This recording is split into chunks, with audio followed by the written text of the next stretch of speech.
Hello and welcome to another ATP Geopolitics video. This is a Ukraine war frontline update for the 12th of April 2023. I'm Jonathan MS Pearce. Right, let's go straight to the front line, to the northeast sector, Kupiansk to Svatova to Kreminna, and see what the ISW, the American military think tank, has to say about what is going on there. Actually, a few bits I think are significant. Geolocated footage posted on April the 11th indicates that Russian forces captured Liman Pershi and have likely occupied the settlement for a while. So geolocated footage suggests, if you come to my map, we have Kupiansk here going down to Svatova there. Liman Pershi is, actually, I mentioned it yesterday, that different mappers have this set out in different ways. I've got it under Russian control, and actually that is verified by now what the ISW say, so I was correct in doing that. Some mappers have that as grey zone, some have it under Ukrainian control, so it appears that the Russians are in control of Liman Pershi, and that has been the case for some time, although there are also claims that that kind of swaps control quite often. A bit of yo-yo activity around there. We go back to ISW. It talks then about the forest area near Kreminna, and that the Russians have or the VDV, so that's their crack sort of paratroop force, has the use of a TOS-1A thermobaric artillery piece. Now that's interesting because normally they'd be called in to do kind of elite operations, not so much to carry out consistent frontline activity and having the use of these big pieces of artillery. So it appears that the VDV are being used in conventional ways, which goes against kind of what their training is, what their kind of doctrinal use would be. So I find that interesting. Geolocated footage posted on April the 10th shows elements of the 76th Guards Air Assault VDV division using TOS-1A thermobaric artillery, and that's operating 4 kilometers south of Kreminna, indicating that VDV elements have advanced in the surrounding forest. Again, I like to do my little checking of this. So the footnote here is this tweet that has been geolocated. So the BDM, so this is where the Russian forces are. The BDM 4M is a Russian piece of equipment. And if we look at that geolocation, so the BDM is located to there. Let's go and find out where that is. So we're going right down to the forest area. And okay, so the Russian vehicle is well within the grey zone, just right next to where we've got the Russian lines. Does that indicate an advance? Not really. Let's have a look at the other geolocations. So these are the impacts. So where are they impacting? Here's multiple impacts found here of the thermobaric munition. Okay, so right next door, really. Let's see. Let's just look at, I don't know, one more impact. Let's take this one here and see where that impact is. Search that out, and that is okay. So basically, we've got we've got Russian activity in this area here, in this grey zone here, and we have them hitting other areas in the grey zone. Does that indicate a Russian advance? Not in my opinion. I don't think so. This is just activity in the grey zone. So I don't know that indicates advance. However, this is quite dynamic in the area, so there will be advances back and forth in the forested area.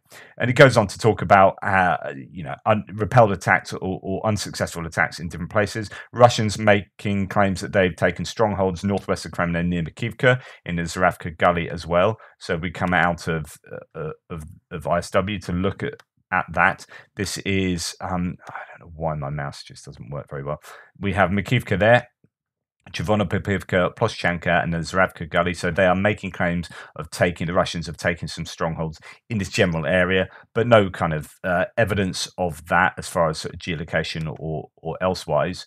And then there, as I say, unsuccessful attacks in the area of Kremlin near Makiivka and Chervonopipivka, according to the Ukrainians, and south of Kremlin in Bilohorivka. So if we go to Bilohorivka, that is just down here, where there was some territory gained by the Ukrainians a couple of weeks ago, but haven't really seen much from there since. relatively quiet, or at least no reports of activity coming down towards Bakhmut until we get to Bakhmut. And there has been some quite significant, I think, territorial gains for the Russians in Bakhmut. Interesting claims from Prigozhin. So Yevgeny Prigozhin has claimed in a video, apparently, that he's handed the right and left flanks to at Bakhmut to the Russian regular army. And he's also doing some cooperation with a political party, so he's doing some political posturing. But as far as the battlefield's concerned, it's interesting that the ISW have been reporting over the last week or so that there's more evidence of conventional forces operating in Bakhmut, VDV, Spetsnaz, and DPR. That appears to be the case because Yevgeny Prigozhin has given them the left and right flanks, and I assume that means the south and north flanks. This also suggests or confirms possibly what the ISW and myself have been saying, that it appears that the Wagner troops have culminated, that the forces have culminated there. They're struggling to get enough recruitment done to regenerate their forces. And what that probably means is that if they are making successes in the city itself, it's because they've taken all of their forces from the north and the south and reinforced their own forces in the city so that they have a much denser Wagner force concentration there, and they've given the north and the south flanks to the regular forces.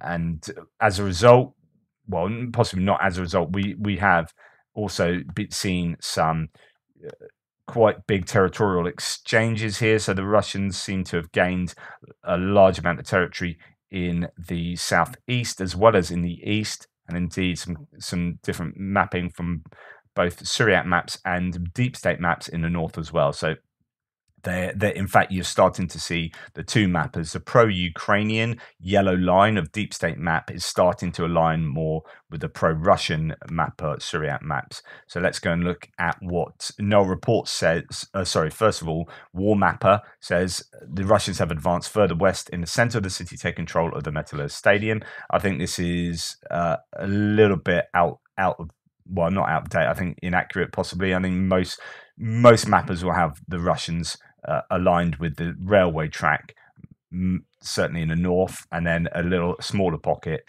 in the southeast. But I think, yeah, so I think that's quite generous to the Ukrainians, that map. Syriac map, bear in mind that I don't know why they do this, just change the orientation of the map. So north is basically up here. We've got the railway line coming down here from north to south, and they show that the Ukrainians have lost territory in the north. They've lost this large area. I don't know if that's the actual train station. And then further down south as well. No, I think that's the train station further down south. So it appears that they've lost that areas in the southeast and in the south as well. So that has translated onto my map as looking as it does there. So yeah, there's a train station by the looks of it here, Bakhmut train station. So there's been fighting over that. It seems to be lost according to Syriac, but not according to Deep State. And this setup here, some kind of industrial unit or area next to the railway line, that is to the west of the railway line, and Syriac Maps has that now under control of the Russians, which means they have breached the railway. That could be quite a problem for the Ukrainians. They only have some purchase east of the railway line, further down south in this area here. Null Reports says of Bakhmut, footage of Wagner PMC was released showing the locations east of the train station in Bakhmut. The front line is located near the SK Metallurg Sports Complex. So that's talking about east of the train station. Well, actually, they appear to have the train station, at least according to Syriac maps, and that there is, it then gives you the footage. Basically, not too much other information, but the arrows show where there is activity. You can imagine there's pretty much activity everywhere around Bakhmut. Poulet-Volant, French mapper, has Bakhmut situation looking like this. Pressure for all around the city itself. Not much going on down to the south, but a little bit of movement, perhaps in Bodanivka and Orikovo-Vasilivka area to the north. And as we come, actually, I don't want to go into that. I want to see the Bakhmut city. Yeah, so this aligns pretty much with what Suryat map has as well. So just this kind of pocket to the east down in the south to the east of the railway line. Otherwise, the Russians have made advances all around. Let's go and see what ISW has to say. The pro-Russian source, Rebal says, in the northern neighborhoods of Bakhmut, Wagner PMC assault squads continue their offensive in the boarding school area. At the same time, battles for the control of the school number 24 building are underway. Despite desperate resistance, AFU continue to lose ground in the city. In the center, Russian forces took control of a group of houses to the north of the police station and shifted the front line towards the railway line. Continuous artillery fires taking place on the west of the station, making it difficult for the Ukrainians to transfer reinforcements. In the south of Bakhmut, Wagner PMC fighters stormed Ukrainian positions on Tchaikovskogo Street, trying to cut the road to Krasna, that's Ivaniska. Despite heavy losses in personnel, the enemy is trying to counterattack in an attempt to seize the initiative. So ISW says some Russian mill bloggers claim that Russian forces are gradually advancing near Orikovo, Vasilivka and Bodanivka and near the rail station in central Bakhmut, but another denied any Russian successes northwest of Bakhmut. So the claim is that they are making some gains in the Bodanivka and Orikovo Vasilivka area just to the north there, but then denies from other Russian mill bloggers about that. But I think you can't contest the fact that or the claim that Russians are making some major gains within Bakhmut, and it talks about sort of those kind of places. Russian mill bloggers are also claiming fighting continues near the Bakhmut-Konstantinivka highway and southwest of Bakhmut near Ivanivska, Klishivka and Kodimivka, but that the Russian forces have not made any significant gains. Geolocated footage posted on April 3rd shows that Russian forces have made marginal gains northwest of Ozyerenivka, and then it uses this footage to make those claims, which has had various geolocations on it.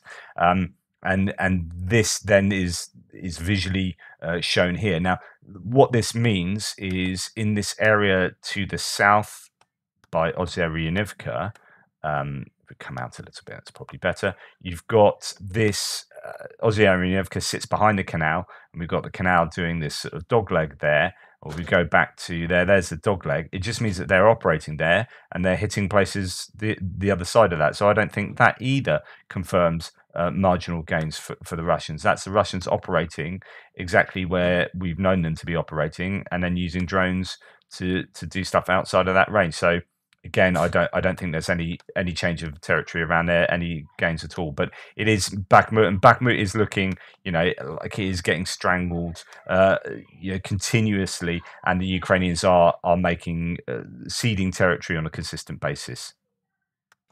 So where earlier I said that ISW have been sort of mentioning all these other places, actually they haven't. ISW doesn't really talk much about what's going on in Bakhmut in their daily report. So that's quite surprising because, as you can see, there have been significant changes to the territory control there. Anyway, that's Bakhmut. It is what's been going on there for the last week, which is the Russians are making gains. The controlled area for the Ukrainians is getting smaller and smaller. They're being pushed to the railway line and perhaps in one place being pushed past it, although there's disagreement between the pro-Russian and the pro-Ukrainian mappers on that front. But it is obviously tough in and around Bakhmut. Right, let's move on to Avdivka, coming further down south. No news about anything past Ozyerenivka in the kind of Sumy, New York, Toretsk area. And we come down to Avdivka.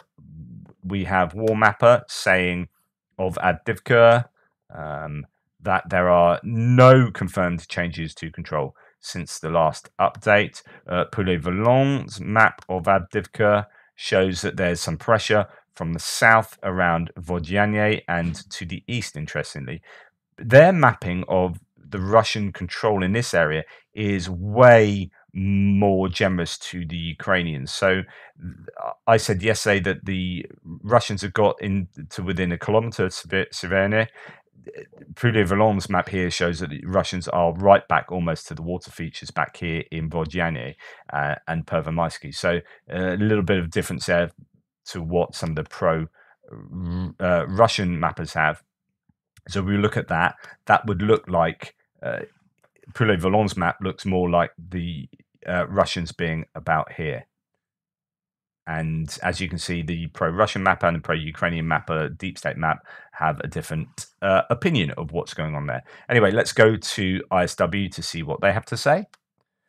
The usual kind of repelled attacks around Avdivka, Severny, Pervomaisky, Nevelsky, and it talks about Marinka as well. The claims from Russian mill bloggers of advances near Keramik, Novokalinove and Novobakhmutivka, Berdichi, Vodyane, activity there. So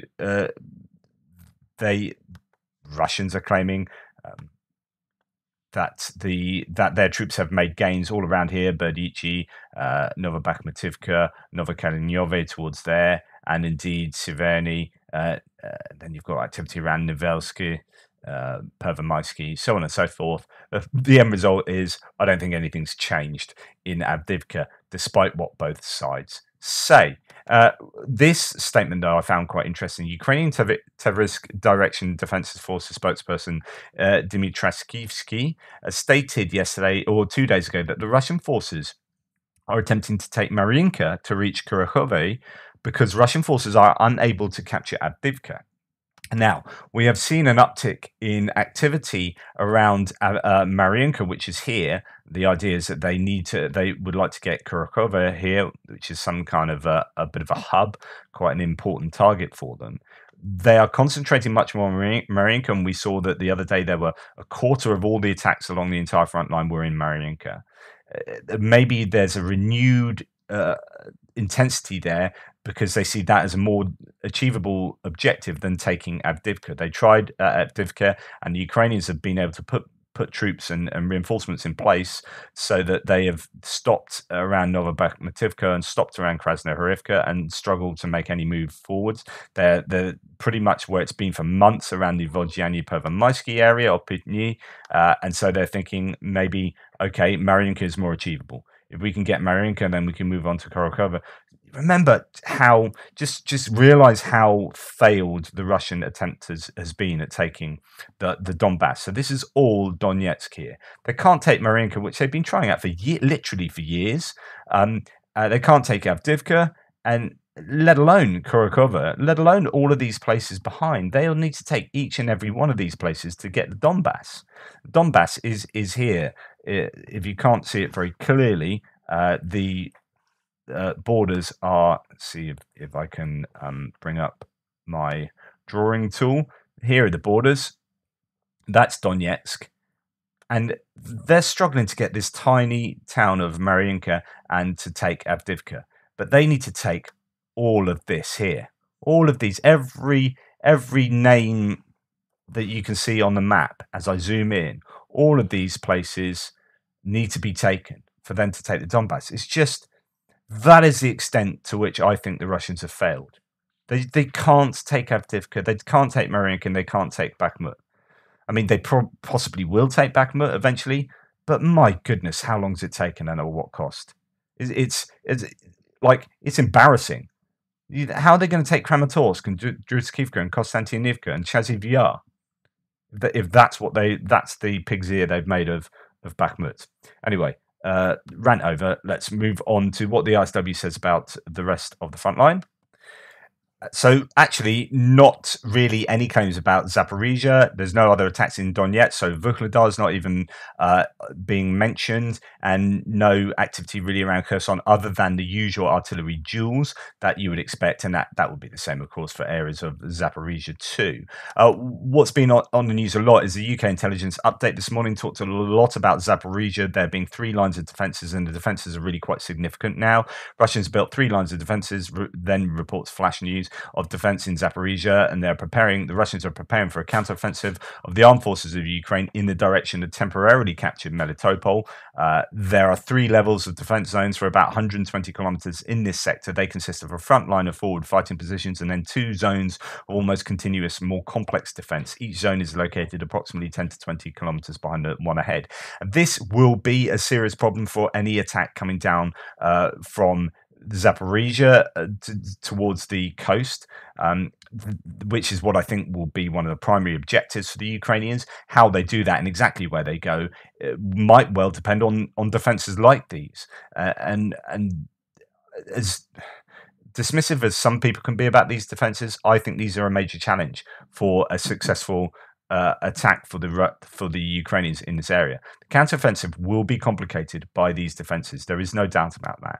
And the more effort the Russians put into these defensives, the more difficult and slow the Ukrainian counteroffensive will be, and that just presents obviously a major challenge for the Ukrainians. So yeah, that is what a lot of talk is about. The Su-35s have been active around Berislav, launching these guided bombs that have these kits attached to them. The Russian answer to the JDAM.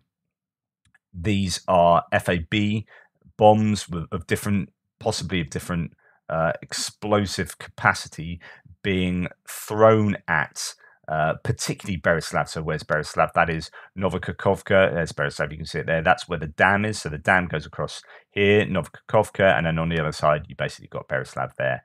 And they seem to be hammering that consistently with those types of bombs. Indeed, the ISW talks about that in terms of, where do we have it? They talk a lot about the trench networks there. And then Russian forces conducted routine shelling in Kherson, Zaporizhia, Mykolaiv, Dnipropetrovsk Oblast. Okay, that's normal. Ukraine's Southern Operational Command noted that Russian forces launched guided aerial bombs from Su-35 aircraft at Berislav, Kherson. And I think there were 6 planes doing that. So they really are trying to hammer Berislav. There must be some objective there that the Russians really want to take out, but those bombs are being used to greater effect by the Russians as they don't have so many actually genuinely guided missiles that they can use. They're running short on those kind of precision guided missiles, PGMs. They are using these kits that give a greater range to unguided bombs that they have a lot more of. Anyway, that's a Frontline update for today, the 12th of April. Hope that was of some use to you. Please like, subscribe, and share. Not an awful lot happening along the front line, but mainly in Bakhmut again. Anyway, take care. Speak to you soon.